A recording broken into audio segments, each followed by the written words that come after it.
कशामुळे गेला, की ऑडिओ क्लिपचा काय विषय आहे, किंवा सीसीटीव्ही फुटेज बद्दल काय मत आहे, बॅग का उचलली, पैसे मागितले की नाही मागितले, असे अनेक प्रश्न सभासदांच्या मनामध्ये तयार करण्याचं काम, संशय तयार करण्याचं काम या खोट्या गुन्ह्याच्या माध्यमातून करण्यात आलं.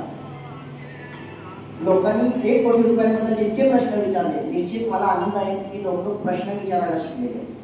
जसा प्रश्न आज किरण मोडके तिथं का गेला किंवा ही घटना का घडली असा विचारला जातोय, निश्चित त्या 1 कोटी रुपयांबद्दल 1 कोटी वेळा जरी मला प्रश्न विचारला तरी त्या प्रश्नाची उत्तर देण्याची नैतिक जबाबदारी मी स्वीकारतो.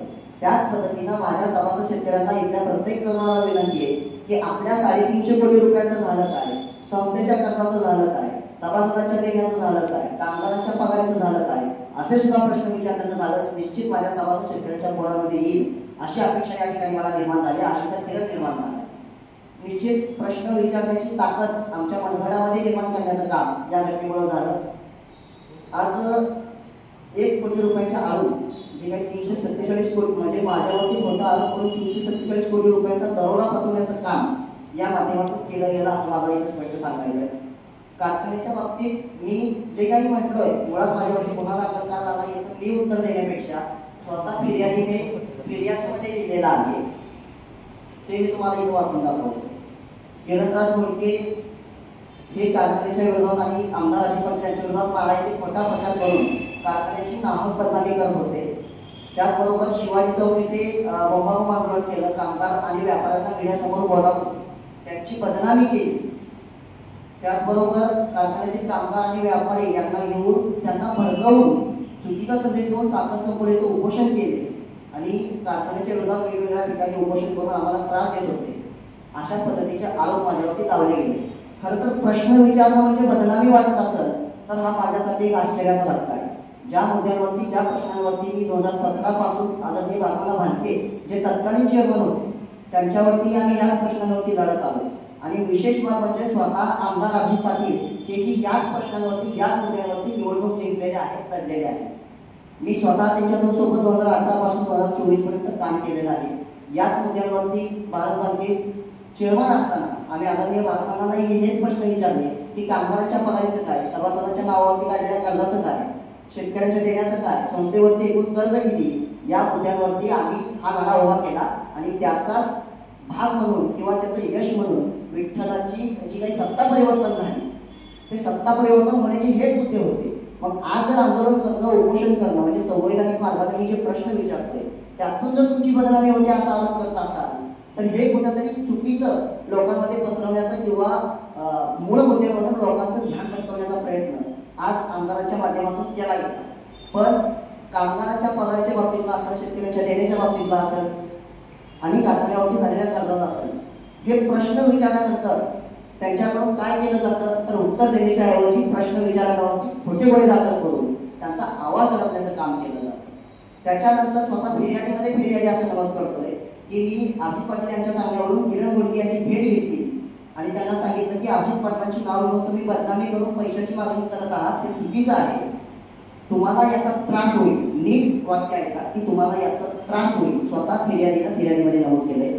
त्रास होईल म्हणजे नक्की काय होईल तर त्रास द्यायचा, प्रश्न विचारांना त्रास द्यायचा म्हणजे गुन्हा दाखल करायचा हा हेतू त्यांचा स्पष्ट या ठिकाणी होता.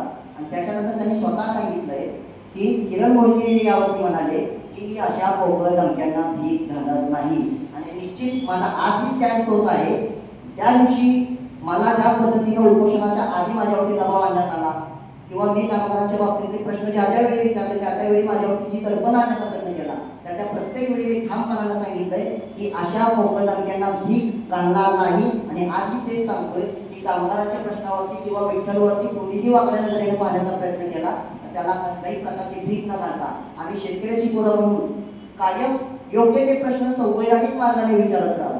निश्चित आजचं प्रकरण न्यायप्रविष्ट आहे. मला फार त्या गोष्टीमध्ये खोलात जाऊन माझा कारण न्याय व्यवस्थेवरती, पोलीस प्रशासनावरती पूर्णपणे विश्वास आहे की स्वतः कायद्याचा अभ्यासक आहे, स्वतः वकील आहे. त्यामुळं कायदेशीर प्रक्रियेमध्ये ढवळाढवळ करणं किंवा हस्तक्षेप करणं असा कोणताही माझा हेतू नाही. परंतु जे सत्य आहे ते लोकांसमोर आलं पाहिजे. पोलिसांना सुद्धा प्रशासनाला मी योग्य ते सहकार्य, त्यांना जे जे सहकार्य माझ्याकडून शक्य आहे ते सगळं सहकार्य मी करतोय. आणि सगळ्यात महत्त्वाची मागणी माझी स्वतःची अशी आहे, जो काही ऑडिओ क्लिप माझ्या याची कथित ऑडिओ क्लिप व्हायरल केली गेली ती 10 खोटी असून त्याचा फक्त आणि फक्त मोटिव्ह हा होता की लोकांचा प्रश्न जे आहेत ते मांडणाऱ्यांवरचा विश्वास करायला पाहिजे, त्याच्यातून मूळ प्रश्नांवरचा बदल देऊन फक्त आणि फक्त आपल्याला जे साध्य करायचं आहे, त्यांना ज्या संस्थेची लुबाडणूक करायची आहे ते करता यावं आणि त्यांचा तो संस्थेच्या सभासदांच्या फसवणुकीचा हेतू साध्य करता यावा याच्यासाठी त्यांनी अशा खोट्या प्रकारचे गुन्हे माझ्यावरती दाखल केले. निश्चित पण मूळ प्रश्न बाजूला काढण्यासाठी ह्या गुन्हा दाखल करण्याची जी काही नोंदणी केली, गुन्हा दाखल का करावा लागला, मुळात आपल्या सगळ्यांना माहिती मी अभिजित पाटलांच्या किती जवळून काम केलं. मी त्यांचा एकनिष्ठ आणि कडवट कार्यकर्ता म्हणून जवळपास 6 वर्ष त्यांच्यासोबत राहिलो. अगदी विठ्ठलच्या सुरुवातीपासून ते विठ्ठलाच्या परिवर्तनापर्यंत मी त्यांच्यासोबत होतो. चंद्रभागेची निवडणूक असेल त्यामध्ये सोबत होतो, बालासरीची निवडणूक त्यामध्ये सोबत होतो. त्यामुळं मी जर विकला जात असतो तर मला विकत घेतलं गेलं असतं हा इतिहास तालुक्यातल्या सगळ्या जनतेला माहिती आहे. परंतु किरण विकला जात नाही म्हणून किरण अडकवला गेला, हे या गुन्ह्यामागचं किंवा या खंडणीच्या कथित प्रकरणाच्या मागचं खरं सत्य आहे. निश्चित तुम्ही या माध्यमातून काय करण्याचा प्रयत्न केला, तालुक्यातल्या जनतेला, सर्वसामान्य शेतकऱ्यांना, सभासदांना मी सांगू इच्छितोय की गुन्हा दाखल करण्यामागचा मूळ हेतू काय होता. तर सामान्य पोरांना किंवा यांच्या विरोधातल्या लोकांना जे कोणी प्रश्न विचारताय त्यांच्या मनामध्ये अनामिक भीती तयार करायची की प्रश्न विचारणाऱ्यांच्या समोर आम्ही काय करतो किंवा आमच्या विरोधात गेल्यावरती त्याचे काय फळ भोगावे लागतील हा मेसेज देण्याचा त्यांनी एक प्रयत्न या ठिकाणी या माध्यमातून केला. परंतु हा प्रयत्न आम्ही हाणून पाडू आणि या ठिकाणी आम्ही तालुक्यातल्या सर्वसामान्य शेतकऱ्यांच्या महाराष्ट्रातील सहकाराच्या रिलेटेड जेवढे सभासद असतील त्या शेतकऱ्यांच्या मनामध्ये आशेचा किरण आम्ही या ठिकाणी टाकतोय की सर्वसामान्य शेतकऱ्याची पोरं ज्यावेळी प्रश्न विचारायला लागतील, प्रामाणिकपणानं लढायला लागतील, त्यावेळी कितीही मोठा चेअरमन असला, कुणी आमदार असला, कुणी गुंड प्रवृत्तीचा व्यक्ती असला, महाराष्ट्रातल्या प्रत्येक राजकीय नेत्याला तुम्ही सत्याच्या मार्गाने शेतकऱ्याच्या पोरांनी जर प्रश्न विचारले तर त्याला गुडघ्यावर बसण्याची वेळ आल्याशिवाय राहत नाही आणि त्याला त्या प्रश्नाची उत्तर दिल्याशिवाय गत्यंतर नाही.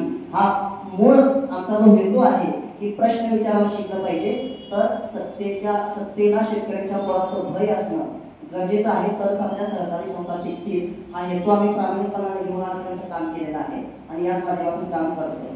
खरं तर माझ्यावरती वारंवार उपोषणाच्या आधी सुद्धा दबाव आणले गेले. सीडीआरची मागणी या गुन्ह्याच्या अनुषंगाने प्रशासनाने केलेली आहे. मी स्वतः या सीडीआरची खूप वाट पाहतोय, कारण त्या सीडीआरमध्ये निश्चित आपल्या सगळ्यांच्या समोर सत्य येईल की आतापर्यंत मी अजित पाटलांना फोन किंवा नितीन सरडे यांना फोन केलेले नाही. मला त्यांचे फोन येत होते जे माझ्यावरती दबाव टाकण्यासाठी, मला वारंवार आमिष देण्यासाठी, मला त्रास देण्यासाठी, मला धमकावण्यासाठी केले जात होते. ते सीडीआरच्या माध्यमातून निश्चित आपल्या समोर येईल. परंतु प्रत्येक वेळी ज्या वेळी सभासदांना, शेतकऱ्यांना, कामगारांना भीती घालण्याचं काम केलं. आज सांगू इच्छितोय की विठ्ठलच्या इतिहासातील सर्वात भित्रे चेअरमन म्हणून मी सन्माननीय आमदार अभिजित पाटील यांच्याकडे पाहतो. कारण शेतकऱ्यांच्या प्रश्नांना जर तुम्ही बदनामी म्हणत असाल आणि ते प्रश्न विचारण्याची जर शिक्षा कारावास बघून मिळत असेल तर तो कारावास मी 1000 वेळा भोगायला तयार आहे. परंतु मी माझ्या शेतकऱ्यांच्या सभासदांच्या हक्काचे, हिताचे आणि त्यांच्या चुलीची, मातीशी जे नाळ असणारे प्रश्न आहेत ते लढणं मी सोडू शकत नाही. त्यांच्याची काळजी करणं, त्यांच्यावरती प्रेम करणं मी थांबू शकत नाही. त्यामुळे मला त्रास दिल्यानं विठ्ठलवरती तुम्हाला दरोडा घालता येईल किंवा विठ्ठल बंद पाडता येईल अशी स्वप्न जर बघत असाल तर निश्चित ते कदापि आम्ही होऊ देणार नाही. आज एका 23 वर्षाच्या पोराची चेअरमनला एवढी भीती का वाटते हा प्रश्न या ठिकाणी निर्माण होतो. आज आम्ही सामान्य कुटुंबातून फक्त प्रश्न विचारले तर प्रश्नाचं उत्तर देण्याऐवजी गुन्हा दाखल करणं ही जर तुमची प्रवृत्ती असेल तर या दडपशाहीला हा विठ्ठल परिवार कधीच भीक घालत नाही. हा आजपर्यंतचा इतिहास आहे. कारण विठ्ठलच्या लोकांमध्ये जो स्वाभिमानाची नाळ आज कर्मवीरांपासून रुजवली गेलेली आहे, त्या स्वाभिमानाच्या जोरावरती विठ्ठल परिवार आज ठामपणे उभा आहे. कितीतरी नेतृत्व बदलली पण विठ्ठलचा सभासद, शेतकरी, कामगार आज पण ठामपणे स्वाभिमान उभा आहे. त्याचं कारण आहे की आम्ही कुठल्याही धमक्यांना भीक घालत नाही. 23 वर्षाच्या पोराला घाबरताय याचा अर्थ असा आहे की आमच्याकडे योग्य प्रश्न आहेत आणि आम्ही योग्य मार्गाने चाललोय. माझ्यावरती, माझ्या सभासदांचा, शेतकऱ्यांचा, माझ्या साथीदारांचा, सहकाऱ्यांचा असणारा विश्वास हा या लढ्याचा माझा पाया होता आणि आजही तो पाया मजबूत आहे हे या ठिकाणी सांगतोय. सगळ्यात महत्वाचं आता काय घडलं, का घडलं, कसं घडलं याची उत्तर मी दिले. परंतु सगळ्यात महत्वाचं आहे की कितीही प्रयत्न केले तरी मूळ प्रश्नांपासून मूळ मुद्द्यांपासून यत्किंचितही हलणार नाही आणि तुम्हालाही हलू देणार नाही. तुमचा जो हेतू आहे कारखान्याच्या मूळ प्रश्नांना बदल देण्याचा तो कधीच साध्य होऊ देणार नाही. कारखान्याचे अनुत्तरित प्रश्न काय आहेत हे मी आपल्या समोर सांगू इच्छितो. एक 347 कोटी रुपयांचा हिशोब आम्ही मागितला होता. हिशोब मागणं असेल तर सभासदांनी याचा निर्णय घेतला पाहिजे. कामगारांच्या पगारीचं झालं का? आम्ही पुणे येथील उपोषणानंतर कामगारांना जी काही 50% 60% रक्कम मिळाली त्या रकमेनंतर 15 दिवसामध्ये कामगारांची विशेष बैठक आयोजित करू असं आम्हाला सांगण्यात आलं लेखी आश्वासनामध्ये. परंतु ती बैठक कुठल्याही आंदोलकांना न कळवता परस्पर कारखाना स्तरावरती घेतली गेली आणि त्या बैठकीमध्ये चेअरमन स्वतः उपस्थित नव्हते. आंदोलकांनाही तिथं कळवलं गेलं नाही आणि कामगारांना फक्त तोंडाला पानं पुसून ती बैठक उधळून लावण्यात आली. त्याच्यातून कसल्याही प्रकारचं साध्य झालं नाही. कामगारांना जे काही नोव्हेंबर महिन्यामध्ये दुसरे उर्वरित राहिलेले 25% द्यायचा जो शब्द दिला होता ते 25% किरण मोडके मागल याच्या भीतीनं आज माझ्यावरती गुन्हा दाखल करून माझ्यावरती संशयाची सुई निर्माण करण्याचं काम त्यांनी केलं.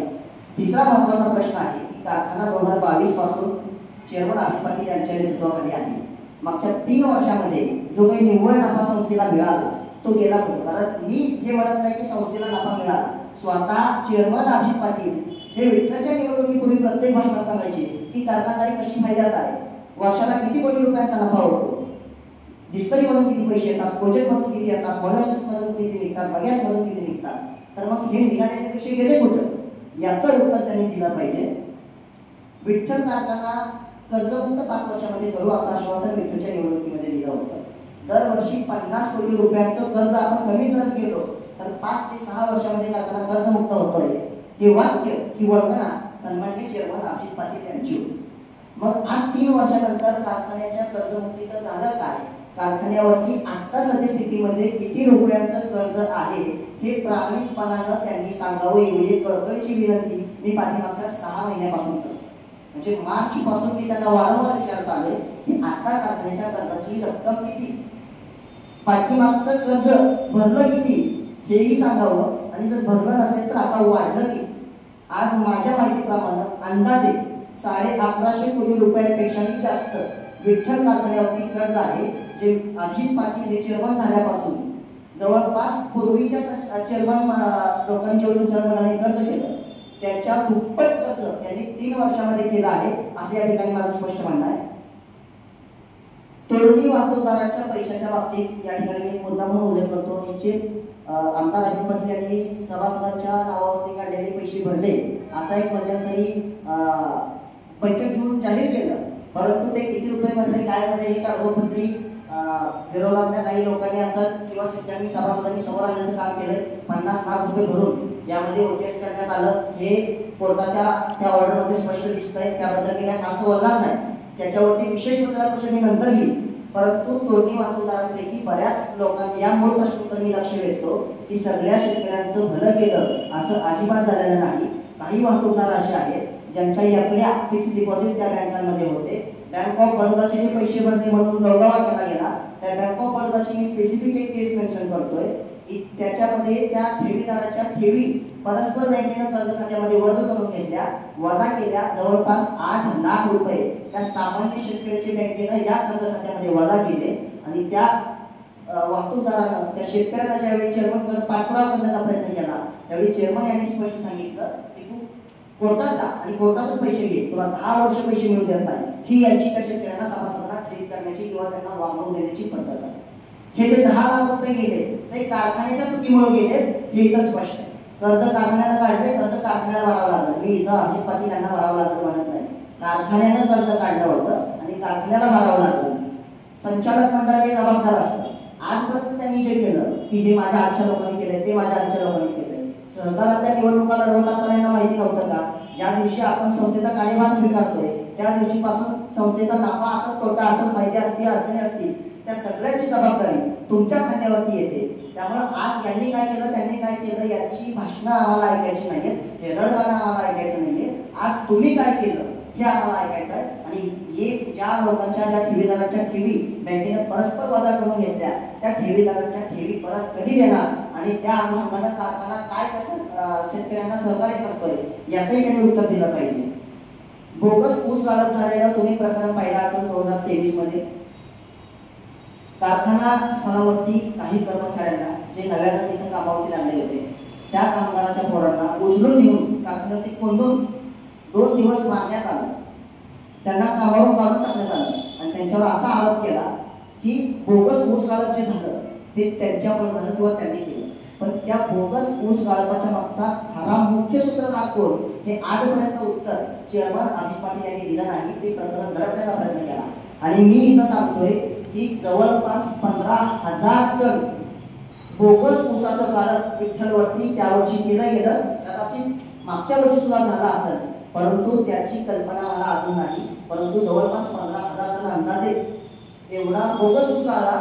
त्याचे पैसे गेले कुठं, त्याचा सूत्रधार कुठं आहे, त्याच्यावरती कारवाई काय केली? शेतकऱ्याच्या विरोधी कामगारांना मारलं तुम्ही पोरांना, पण त्याच्या मागे तुमचा जो मुख्य अधिकारी तिथं नेमलेला होता तो तुमचा कार्यकर्ता होता, तो तुमच्या जवळचा माणूस होता. त्याच्यावरती का कारवाई झाली नाही, त्याची का चौकशी झाली नाही, त्याची का फिर्याद दिली गेली नाही, हा प्रश्न या ठिकाणी निर्माण होतो. नवीन मुलं आता या सगळ्या महत्वाच्या मुद्द्यापेक्षा किरण मोडकेंना जेल भोगावी लागली, कारावास भोगावा लागला, याच्यापेक्षा महत्वाचा मुद्दा आहे ज्या सर्वसामान्य शेतकऱ्यांच्या सभासदांच्या घामाच्या पैशावरती हा कारखाना उभा आहे. त्या कारखान्यात ज्या लोकांनी सभासद म्हणून शेअर्स भरलेले आहेत त्या शेअर्सच्या रक्कमा भरणारी शेतकऱ्यांची आज कामावर येताना त्यांना 8,000 रुपये नाममात्र 8,000 रुपये कर्मचाऱ्याला पगार दिला जातो. परंतु त्याच कारखान्यामध्ये यांच्या धाराशिव कारखान्याचे वर्ग होऊन आलेले अधिकारी असतील, कामगार असतील, यांच्या नात्यातली जी काही लोक असतील त्या नातेवाईकांना सरासरी 80,000 ते 1.5 लाख रुपये पगार आहे. म्हणजे माझ्या बाप झाल्यानं तिथं 15,000 रुपये शेअरची रक्कम भरली आणि मला 8,000 रुपये साल गाड्यासारखं भिगाऱ्यासारखं राबवत आहे. आणि ज्याच्या बापानं तिथं उसाचं टिपरू कधी काढलं नाही, ज्याच्या बापानं तिथं रुपयाचा शेअर भरला नाही, ज्याच्या बापानं विठ्ठल दिसतो कसा हे बघितलं नाही, त्यांना आज लाख रुपयांच्या पगार. म्हणजे आमच्या कामावरती उभारलेली आमची संस्था आज तुम्ही तुमच्या नातेवाईकांच्या लक्षामध्ये घालण्याचं काम केलंय हे या ठिकाणी दिसून येतं. तुम्ही जाहीर करावं की 2022 मध्ये सत्ता आल्यापासून किती लोकांचा तुम्ही पगारी वाढवल्या, कर्मचाऱ्यांची किती वाढवली आणि तुम्ही बाहेरून आणलेल्या अधिकाऱ्यांच्या पगारी किती याच्या सर्व्हिस लोकांसोबत आल्या. आज 1.5 लाख रुपये पगारी घेतात. काम काय आहे? फक्त अधिकाऱ्यांचे नातेवाईक म्हणून निश्चित शेतकऱ्यांची पोरं म्हणून या गोष्टीचा आम्ही निषेध व्यक्त करतोय आणि याचं उत्तर त्यांच्याकडून अपेक्षा बाळगतोय. 2022 पासून आता काय विठ्ठल कारखान्याची जी काही साखर सभासदांना नियमानुसार वाटप केली जाते त्या साखर वाटपाचा सगळ्यात मोठा घोटाळा 3 वर्षामध्ये विठ्ठलच्या सभासदांनी एकाही विठ्ठलची साखर खाल्लेली नाही. 2022 मध्ये सुरुवातीला कारखाना नवीन सुरू केला त्यावेळी साखर शिल्लक नसावी, पहिला हंगाम होता, त्यामुळे धाराशिव कारखान्याची साखर विकत घेतली आणि सभासदांना वाटली. याच्याबद्दल मी काही बोलणार. परंतु पाठीमागच्या 2 वर्षामध्ये विठ्ठलची स्वतःची साखर तयार होत असताना, निर्मिती होत असताना आम्हाला धाराशिव कारखान्याची साखर का वाटली जाते याचं प्रश्नाचं उत्तर दिलं पाहिजे. विठ्ठलची साखर विकायची आणि विठ्ठलनं यांच्या धाराशिव कारखान्याची साखर विकत घेऊन आमच्या सभासदांना वाटायची. आमची साखर आम्हाला का मिळत नाही? तर तुमची लो क्वालिटीची अतिशय दर्जाहीन साखर तुम्ही विठ्ठलकडून अतिरिक्त दराने खरेदी करता, त्याच्यातून स्वतःच्या ह्याच्यामध्ये नफा कमावता आणि विठ्ठलची सरळ सरळ सभासदांची शेतकऱ्यांची फसवणूक करता असं या ठिकाणी मला म्हणायचं.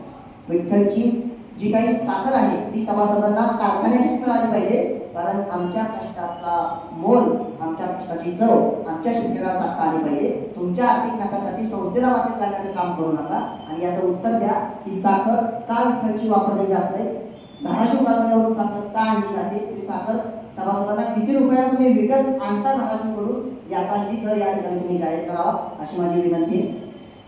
त्याच्यानंतर सगळ्यात महत्वाची गोष्ट आहे की पाठीमागच्या एवढ्या दिवसांमध्ये मी वारंवार सांगितलं कारखान्याला या लोकांनी एवढ्या कोटीची मदत केली, तेवढ्या कोटीची मदत केली. आदरणीय रोहित दादांनी सुरुवातीला 30 कोटी रुपये दिले असं त्यांनी त्या ठिकाणी सांगितलं, पण ते 30 कोटी रुपये परत कसे दिले याचं उत्तर मात्र आजपर्यंत आम्हाला मिळालेलं नाही. ते उत्तर मिळावं अशी मी अपेक्षा करतो. निश्चित आज वार्षिक सभा आहे 30 तारखेला, म्हणजे येत्या मंगळवारी कारखान्याची वार्षिक सर्वसाधारण सभा होणार आहे. त्या वार्षिक सर्वसाधारण सभेमध्ये या सगळ्या प्रश्नांची उत्तरं ते देतील अशी अपेक्षा बाळगतोय.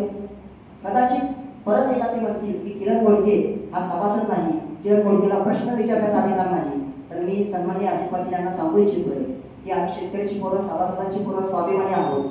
या प्रश्न विचारण्यामुळे आज तुमच्याकडे सत्ता आहे किरण मोडके प्रश्न विचारतो म्हणून तुम्ही किरण मोडकेला सोबत घेऊन फिरत होता. किरण मोडके तुमच्या जवळचा कार्यकर्ता होता आणि किरण मोडके तुमचा स्टार प्रचारक होता. त्यामुळे प्रश्न विचारताना विरोधी पक्षात असताना किरण मोडके बरोबर होता म्हणणं आणि आज सत्तेत बसल्यानंतर किरण मोडकेच्या प्रश्न विचारण्याला हक्क नाही म्हणणं हे सरळ सरळ तुमच्या खोटेपणाचा पुरावा आहे. आणि मला जर विचाराल ही माझ्या विरोधात झालेली तक्रार म्हणजे काय आहे तर विठ्ठल मुक्तीचारण संग्रामामध्ये मी केलेल्या संघर्षाचा जिवंत पुरावा म्हणजे हा माझ्यावर दाखल झालेला गुन्हा आहे. हे मी या ठिकाणी लोकांना सांगू इच्छितो की शेतकऱ्यांच्या पोरांनी प्रश्न विचारायला शिकले पाहिजेत. माझ्यावरती कितीही आरोप होऊ द्या, 1000 वेळा प्रश्न विचारा, 1000 वेळा उत्तर देतो, परंतु अभित मंडळांनी नैतिक जबाबदारी बाळगली पाहिजे आणि सभासदांच्या शेतकऱ्यांच्या आणि तालुक्यातल्या प्रत्येक प्रश्नाचं उत्तर त्यांनी दिलं पाहिजे. येत्या 30 तारखेच्या वार्षिक सभेमध्ये रडगाणं सांगून भाषण ऐकवण्यापेक्षा त्यांनी जाहीरपणे या प्रश्नांची उत्तरं दिली अशी या ठिकाणी माझी मागणी आहे. धन्यवाद. तुम्ही आता जे सर्व सांगितलं पण त्या व्हिडिओमध्ये आम्हाला दिसून आलं तुम्ही जी बॅग घेऊन आला ती नेमकं त्या बॅगेत काय होतं नेमकं? मी या ठिकाणी स्पष्ट सांगू इच्छितो एक जो ऑडिओ आहे तो दादांचा खोटा आहे हे मी स्पष्ट केलेला आहे. 1 CR ची मागणी केल्याचा एक तो दादांचा खोटा आहे ऑफ आहे. या संदर्भात मी पोलीस प्रशासनाकडे योग्य ते त्यांना माहिती पाठवण्या संदर्भात दिलेली आहे. न्यायव्यवस्थेवरती जसा तुमच्या सर्वांचा विश्वास आहे तसा माझाही आहे. न्यायव्यवस्था योग्य तो न्याय देईल आणि या मी ज्या बाबी तुम्हाला सांगतोय त्याच बाबी आम्ही सन्माननीय न्यायालयासमोर मांडलेल्या आहेत आणि त्याच बाबींना स्वीकारून न्यायालयाने मला जामीन मंजूर केलेला आहे हे या ठिकाणी सांगतो. ती जी बॅग आहे त्या बॅगमध्ये काय आहे याची मला पुसटशीही कल्पना त्या ठिकाणी नव्हती. त्या दिवशी मला माझ्या एका जवळच्या नातेवाईकांना जवळच्या मित्रांना जे अतिशय सन्मान्य सद्गृहस्थ आहेत त्यांनी त्या ठिकाणी मला बोलावलं. नितीन सरडे जे माझे फिर्यादी आहेत त्यांचे सुद्धा मला वारंवार फोन यायचे. ते माझे एकाचे मित्र आहेत परंतु नितीन सरडेबद्दल जास्त मी बोलण्यावरती लक्ष देणार नाही कारण त्यांनी काय केलं कशासाठी केलं हे सध्या त्यांच्या सोशल मीडियाच्या पोस्ट बघितल्या तर तुमच्या लक्षात येईल की शेतकऱ्यांच्या प्रश्नांवरून मुद्दा मिळवणं आणि त्याच्यातून कुठेतरी प्रसिद्धी मिळवणं हा त्यांचा हेतू होता. त्यामुळं हे प्रकरण करण्यात आलं. त्या बॅगमध्ये काय आहे हे मला कसलीही कल्पना नव्हती. त्यामुळं मी त्या बॅगबद्दल जी काही माहिती द्यायची तो ऑडिओ दादांचा खोटा आणि मॉर्फ केलेला आहे. त्या संदर्भात प्रशासनाकडे माहिती दिलेली आहे. आता तपासामध्ये न्यायालयासमोर ती बाब मांडली जाईल आणि त्याच्यातून योग्य ती कारवाई जी आहे प्रशासन पुराव्यानिशी त्यांच्यासमोर मांडणार आहोत. तपास सुरू आहे त्यामुळे त्या न्यायिक बाबीमध्ये आपण अडथळा निर्माण करणं योग्य होणार नाही. आता आपण सांगितलं आवाज तुमचा आहे का नाही? हा ऑडिओ मॉर्फ केलेला आहे हे मी या ठिकाणी स्पष्ट सीसीटीव्ही फुटेजमध्ये तुमच्या हातात बॅग गेल्यापूर्वी त्यामध्ये काही जे ऐवज आहे तो काढून दाखवल्याचं दिसतंय. त्यावेळी तुम्हाला लक्षात आलं नाही की त्या बॅगमध्ये काय? कदाचित तुम्ही आणखी एकदा व्हिडिओ पाहावा. सर्वसामान्य लोकांनी अशी मी आणखी एकदा विनंती करतो. तो व्हिडिओ पाहताना तुमच्या सगळ्यांच्या लक्षात येईल की माझा चेहरा त्याच्यामध्ये अजिबात दिसत नाही. मी त्यावेळी तोंड पुसत असताना डोळे झाकलेले आहेत आणि त्यांनी काय त्यावेळी कृत्य केलं हे मी पाहिलेलं नव्हतं. त्यामुळे त्या बॅगमध्ये काय होतं याची कल्पना नव्हती. आपण बॅग कशामुळे उचलली? आपण बॅग कशामुळे घेतली? जे माझे सहकारी माझ्यासोबत उपस्थित होते ज्यांच्या फोनमुळे मी तिथं गेलो त्या तेच सहकारी ते मित्र ते माझ्या तिच्या जवळचे नातेवाईक सुद्धा आहेत. त्या नातेवाईक स्वतः मला सोडायला येणार होते त्यांच्या गाडीतून. त्यांनी मला असं सांगितलं की मी गाडीवर होतो तुम्ही बॅग घ्या आणि गाडीत बसा. आता त्यांच्याच गाडीत बसायचं असल्यामुळं मी ती बॅग उचलली आणि माझा समज असा होता की ती बॅग त्यांची आहे त्यामुळे मी ती बॅग उचलली. तुम्हाला त्या ठिकाणी कोणी बोलवलं? आता या तपासामध्ये अडथळा न योग्य होणार नाही. त्यांचं नाव घेणं या ठिकाणी योग्य नाही कारण तो न्यायालयीन कामकाजाचा न्यायप्रविष्ट भाग आहे. माझ्यासोबत जे सद्गृहस्थ तिथं उपस्थित होते ते अतिशय नामवंत व्यक्ती आहेत तालुक्यातील आणि माझे जवळचे नातेवाईक आणि 2018 पासूनचे आमचे चांगले घरगुती संबंध आहेत. आम्ही नेहमी एकमेकांच्या सोबत असतो. या ठिकाणी माझ्या विश्वासाचा गैरफायदा घेऊन मला या प्रकरणामध्ये अडकवण्याचा प्रयत्न. तुम्ही लाच मागितली का तुम्हाला लाच दिली गेली? मी मागितली नाही आणि त्यांनी दिली का काय केलं हे त्यांना विचारावं लागलं कारण मी मागितलेली नाही. या ठिकाणी मी स्पष्ट प्रशासनाला सांगितलं आहे. हा गुन्हा खोटा दाखल केला आहे. हे का म्हणतोय त्याचं कारण असं आहे की त्यांच्यावरती मी बदनामी करतोय असा त्यांनी माझ्यावरती आरोप केला आहे. बदनामीचा मूळ जो हेतू त्यांनी सांगितलाय तो की मी कारखान्याच्या विरोधात आंदोलन करतो उपोषण करतो. उपोषण माझं 26 जून रोजी 26 मेला पुण्यामध्ये उपोषण पार पडलं. 3 मेला मी उठून आलो उपोषणातून. कामगारांचे पैसे जमा झाले. जर मूळ हेतू जो तुम्ही सांगताय तो जर पूर्ण झालेला असेल तर लाच मागण्याचा प्रश्न उठतो कुठं? कामगारांना पगारी मिळालेले आहेत, उपोषण झालेलं आहे. तुमच्यावरती जे आरोप मला करायचे होते आरोप नव्हतं ते सत्य होतं हे आधी सांगतो. 347 कोटी रुपयाचा हिशोबाने नाही यात बदनामी काय आहे? तुम्ही कारखान्यावरती कर्ज वाढवले की नाही हे खरं की खोटं हे तुम्ही सांगा. आजपर्यंत जे अजित पाटील तालुक्यातील इतर नेतृत्वांना आज मी या ठिकाणी सगळ्यांच्या साक्षीने सांगतोय की आजी माझी चेअरमनला दम असेल तर इकडे ये, दम असेल तर तिकडे ये, ही जी भाषा त्यांनी आजपर्यंत वापरली. आज या ठिकाणी सभासदांचं पोरग म्हणून चॅलेंज देतोय की तुम्ही लोकांना शिवतीर्थावरती उत्तर मागत होता. आज आम्ही म्हणतोय की तुम्ही जर चुकले असाल तर शिवतीर्थावरती कधीही बैठकीला बसायची तयारी असेल, प्रश्नाची उत्तर द्यायची तयारी असेल तर तुम्ही शिवतीर्थावरती यावं हे आव्हान या ठिकाणी सभासदांच्या शेतकऱ्यांच्या पोरांच्या उभं. खरं तर आता हे चेअरमन लोक किती कर्ज आहे किंवा दुसऱ्या कुठल्या ते किती किती आहे हे तुम्ही मागणी अहवाल करण्यापेक्षा साखर आयुक्तांकडे का तुम्ही मागणी केली का? त्याच्यात ते साखर आयुक्तांची काय आलं त्यांच्यामध्ये नेमकं? धन्यवाद. योग्य प्रश्न आहे. त्याच अनुषंगाने आता तुमच्यासमोर सादर करतो.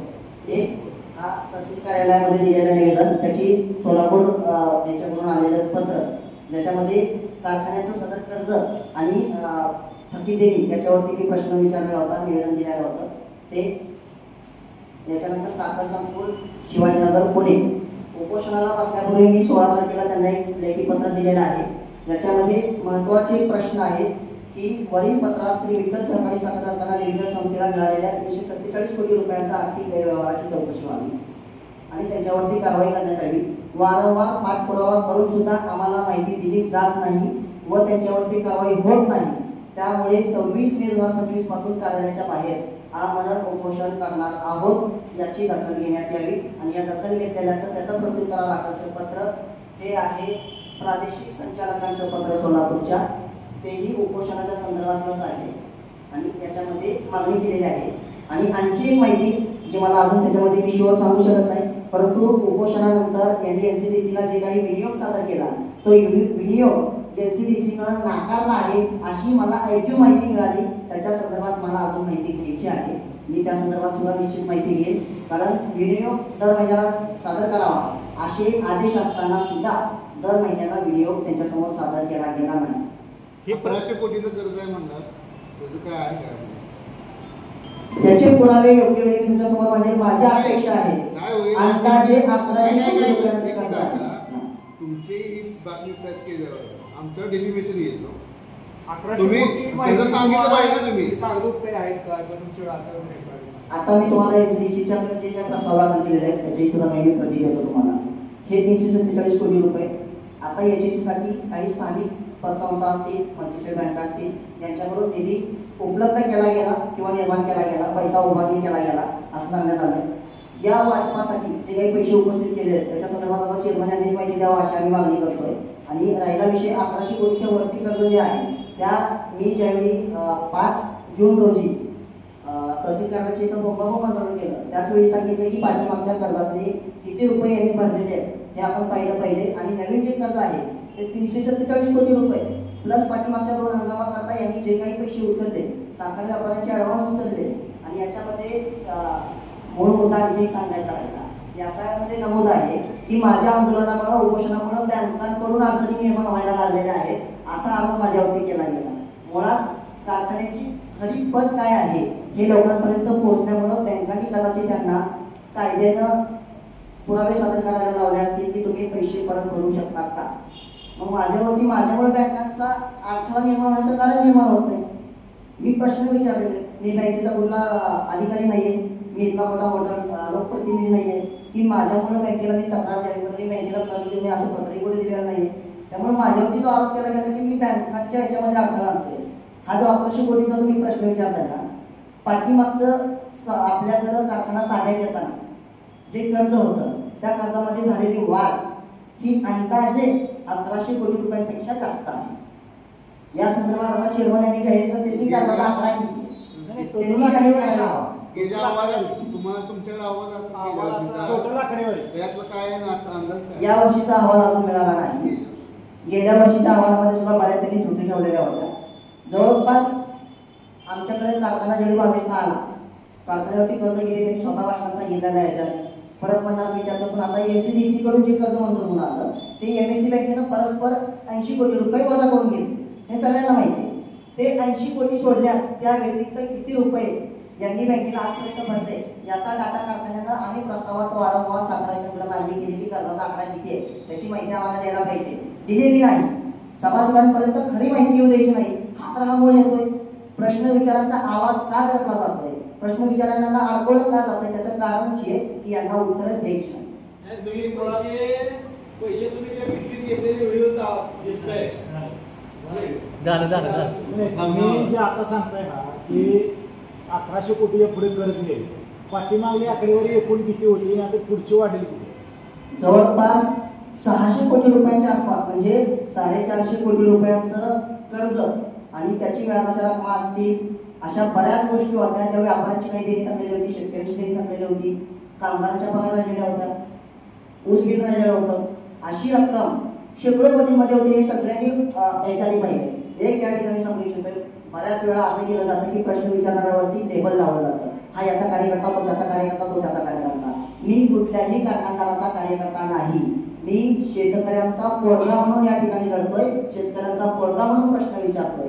त्यामुळं पाठीमागच्या लोकांनी चुका केलेल्यांना दडवणं आणि आताच्या चुकीच्या गप्प बसणं हे माझ्या नैतिकतेत बसत नाही. तुम्ही माझा इतिहास पाहिला तर यांच्याकडे काही नसताना मी आम्ही पडल्यामुळे सुरुवातीपासून विठ्ठलच्या गाड्यामध्ये होतो आणि सत्ता आल्यावरती चुका दिसून आल्यानंतर मी सत्तेला लाथ मारून बाहेर पडणारा पहिला कार्यकर्ता किरण मोहिते होता. त्यामुळं मी कुणाच्या तर सांगण्यावरून काहीतरी केले हे जे आरोप केले गेले किंवा आंदोलनाला असंच कुणीतरी बोलवते आरोप केले गेले, त्याचे पुरावे सन्माननीय चेअरमन यांना पत्रकारांनी मागितले पाहिजे, अशी मी विनंती करतो की ज्या कर्मचाऱ्यांना पैसे दिले विरोधकांनी आणि म्हणून उपोषण केलं किंवा किरण मोहितेला उपोषणासाठी खुश होती, हे जे आरोप होत आहेत त्याचे पुरावे त्यांनी लोकांसमोर आणले पाहिजे अशी आमची मागणी. हे सगळं प्रकरण घडल्यानंतर आता कामगार असेल किंवा सभासद शेतकरी असेल ते आपल्या पाठीमागे आहेत का? निश्चित मी कारण आपण आंदोलन केलं, त्यातल्या काही लोकांनी आंदोलन कंटिन्यू फॉलो ठेवलं, तुम्ही सोडणं म्हणजे घेर केलं, त्याच्यानंतर सुद्धा आपल्या दुपडी दिसून येते. मग आपल्या पाठीमाग कर्मचारी नाही येत आणि ज्यांनी आंदोलन केलं त्याच कामगारांनी आपल्यावरती आक्षेप घेतला होता. एक पहिल्या प्रश्नाचं उत्तर देतो. ज्या आज माझ्यावरती कामगारांचा विश्वास आहे की नाही हा पहिला प्रश्न. माझ्यावरती निश्चित कामगारांचा, सभासदांचा, शेतकऱ्याच्या पोरांचा विश्वास आहे. कारण मला अटक झाल्यापासून ते मी आता बाहेर जवळपास 1 महिना 8 दिवस होऊन गेलेले आहेत. मी जामिनावर मुक्त झाल्यापासून यामध्ये मला शेकडो लोक भेटलेले आहेत, हजारो लोकांचे मेसेजेस मला मिळालेले आहेत, पत्र मिळालेले आहेत लेखी. त्या माध्यमातून माझ्यावरती त्यांनी जो विश्वास दाखवला तो माझ्यासाठी आधार देणारा आहे, ताकद देणारा आहे. आज किरण मोहिते पुन्हा एका मैदानात ताकदीने लढतोय, त्याचा खरा आधारच माझ्यावरती असणारा त्यांचा विश्वास आहे. दुसरा प्रश्न सर की माझ्यानंतर मला अटक झाल्यानंतर काही कामगारांनी पत्रकार परिषद घेतली. कामगार नेत्यांनी जे कामगारांचं खरं नेतृत्व करतात मी नाकारणार नाही, ते कामगारांचे खरे नेते, कारण ते कामगार आहेत. मी उपोषणामध्ये आंदोलनामध्ये नेता होण्यासाठी सहभागी झालेलो नव्हतो हे या ठिकाणी सांगतोय, कारण मी कामगारांसाठी नेता म्हणून नाही तर नातो म्हणून त्या उपोषणामध्ये सहभागी होतो. त्या कामगारांचं वय जर तुम्ही पाहिलं तर त्या कामगारांचं वय आहे 60 वर्ष, 62 वर्ष, 65 वर्ष, 70 वर्ष. सगळ्यांना बीपी शुगरचा त्रास आहे. त्या कामगारांचा नातो म्हणून मी माझी नैतिक जबाबदारी स्वीकारली की माझ्या घरात जर माझा आजोबा लढत असता, माझा वडील लढत असता तर मला त्यांच्यासाठी उपोषणाला बसलं पाहिजे. कारण त्यांची प्रकृती ही उपोषण सहन करण्यासाठी नाही आणि उपोषणासारखा खरतर मार्ग निवडला तरच आपल्याला न्याय मिळेल याची मला शाश्वती होती. म्हणून मी उपोषण केलं, प्रामाणिकपणाने केलं आणि त्याच्यातून न्याय मिळाला. कामगारांना पैसे मिळाले आणि कामगारांनी जो काही आक्षेप घेतला असं तुम्ही म्हणताय त्या कामगारांना आवर्जून हा प्रश्न विचारावा की किरण मोहिते कुठल्याही कामगारांचा चहा सुद्धा पीत नाही. मला त्या दिवशी माझी प्रकृती बिघडल्यानंतर मला ज्या हॉस्पिटलमध्ये ऍडमिट करण्यात आलं तिथल्या हॉस्पिटलमध्ये मला बघायला सुद्धा हे कामगार त्या ठिकाणी आले होते. यानंतर मला अटक झाल्यानंतर सुद्धा बऱ्याच कर्मचाऱ्यांनी संपर्क केला, परंतु कर्मचाऱ्यांवरती सत्तेत बसलेले लोक दबाव टाकून त्यांना घाबरवण्याचं काम करतायत. किरण मोहितेच्या संपर्कात राहाल तर कायमचं कामावरून घरी बसावं लागलं, अशा पद्धतीच्या धमक्या त्यांना दिल्या जात आहेत. त्यामुळे त्या कर्मचाऱ्यांच्या पोटावरती पाय देणं मला योग्य वाटत नाही. त्यांनी त्यांचा लढा लढला पाहिजे. त्यांच्या पाठीमागे मी नक्की नेतृत्व कुणाचंच मान्य करू नये. किरण मोहिते ज्यावेळी बोलायला दूध पित असत त्यावेळी कामगार लढत होते, आजही लढतात आणि भविष्यातही लढत राहतात. 600 कोटीच्या आसपास सगळं होतं. यांचं मत काय आम्ही कारखान्याचं जुनं जे लोकांचं देणे होते ते आम्ही 90 कोटी रुपये लोकांनी त्यांनी कार्यकर्त्यांना आम्ही दिलं आणि कारखाना आम्ही सुरक्षित चालू केला. पण बिल कोणाही धन्यवाद. महत्वाचा मुद्दा आहे. माझं सगळ्यात पहिलं म्हणणं असं आहे, नानांनी चुका केला आम्ही नानांना प्रश्न विचारले, दादा चेअरमन झाले दादांना प्रश्न विचारले, आबा चेअरमन आहेत मी आबांना प्रश्न विचारतोय. ही पहिल्या प्रश्नाचं उत्तर. दुसरी गोष्ट, आम्ही पैसे भरले हे म्हणणं अतिशय चुकीचं आहे, खोटं आहे. तुमची जबाबदारी आहे सगळे पैसे भरणं, ते तुम्ही उपकार करत नाही संस्थेवरती किंवा शेतकऱ्यांवर. राहिला विषय नानाने काढला होता, कारखान्याने काढला होता, वारणाच्या घरी पैसे गेले नाही, कारखान्यावरती होते. कारखान्यावरती आता आबाच्या एवढ्या आबांना प्रश्न विचारणार माझी घेत नाही ती जबाबदारी, मी ते प्रश्न विचारतोय. तिसरा प्रश्न बिनविरोधाचा आरोप करतोय. ते जे पैसे भरले म्हणतात 90 कोटी ते त्यांनी भरलेले नाहीये, बँकेने वजा करून घेतलेले. त्यांच्या हातात आला असतं तर तेही एक खर्चून टाकला असतं. ही सत्य परिस्थिती आहे. माण्यामध्ये कोट्यवधीचा खर्च केला गेला. अमित पाटलांचं नेतृत्व हे प्रेमावरती निर्माण झालेलं नसून पैशावरती निर्माण केलेलं आहे, हे तालुक्याच्या प्रत्येकाला माहिती आहे. आणि हे सत्य तुम्ही, मी आणि कुठलाही मायकाला नाकारू शकत नाही. त्यामुळे बिनबुडाचे आरोप म्हणण्याच्या ऐवजी शेतकऱ्यांच्या सभासदांचे पैसे देण्यावरती आणि भाषणात रडगाणं करण्याऐवजी, भाषण करण्याऐवजी नानांनी काय केलं, दादांनी काय केलं, यांनी काय केलं, काकांनी काय केलं हे न सांगता 3 वर्षात तुम्ही काय केलं हे आम्हाला सांगा. मागची 6 वर्ष जो काही संघर्ष करून सत्ता परिवर्तन केलं त्याच्यानंतर तुम्हाला 3 वर्ष वेळ दिलेला आहे या सगळ्या अडचणींवरती मार्ग काढायला. मग आता मार्ग काय काढला, कर्ज किती, सभासदांचे देण्याचं काय, पैसे भरले किती आणि अजून किती जणांच्या मुद्द्यावर उभारणार आहात हे तुम्ही सांगितलं पाहिजे. आज एका 23 वर्षाच्या शेतकऱ्याच्या पोरांना प्रश्न विचारला म्हणून त्याला तुम्ही काय घाबरताय याचं उत्तर दिलं पाहिजे. आणि ज्यावेळी आज माझ्या त्यावर केला गेला की मला नेता व्हायचा आहे, तुम्हाला या ठिकाणी सांगू इच्छितो माझ्या ह्याच्या आधी सुद्धा मी आंदोलनं केली नाही असं वाद नसेल. मी बघीलदादांच्या विरोधात आंदोलन केले, बालकांच्या विरोधात आंदोलन केलेले आहेत. जयंत पाटलांच्या सभेमध्ये मी गाजर वाटप केली होती, इथं संवाद मेळाव्यामध्ये, परिवार संवाद मेळाव्यात अजितदादांच्या सभेमध्ये मी प्रश्न विचारला त्यावेळी मला मारहाण करण्यात आली, त्यावेळी मी काय बोललो नाही. आणि विशेष माझ्या भाषेबद्दल किंवा कोणीतरी काही म्हणाल की किरण मोठेला नेता व्हायचं होतं, हे व्हायचं होतं, ते व्हायचं होतं, तर या ठिकाणी आवडून सांगू इच्छितो नेता कुणाला व्हायचा आहे हे या ठिकाणी दिसून येत आहे. 22 जिल्हा परिषद सदस्य म्हणून मी माझ्या पोस्टर लॉन्च करत फिरत नाही, मी माझ्याकडे कर्मचारी कामाला नाव हे करत नाही. राहिला विषय अमित पाटलांच्या हुशारीबद्दल किंवा त्यांच्या सरकार क्षेत्रातल्या ज्ञानाबद्दल या ठिकाणी सांगू इच्छितो हे त्यांचे सन्मान्य सहकारी आहेत, ज्यांचा मला व्हॉट्सअप स्क्रीनशॉट या ठिकाणी दाखवतो तुम्हाला. पंढरपूरचं ब्रँडिंग आणि मार्केटिंगवर अमित पाटलांनी एक मुलाखत गाजवली आणि मिलियन व्ह्यूज मिळवल्या.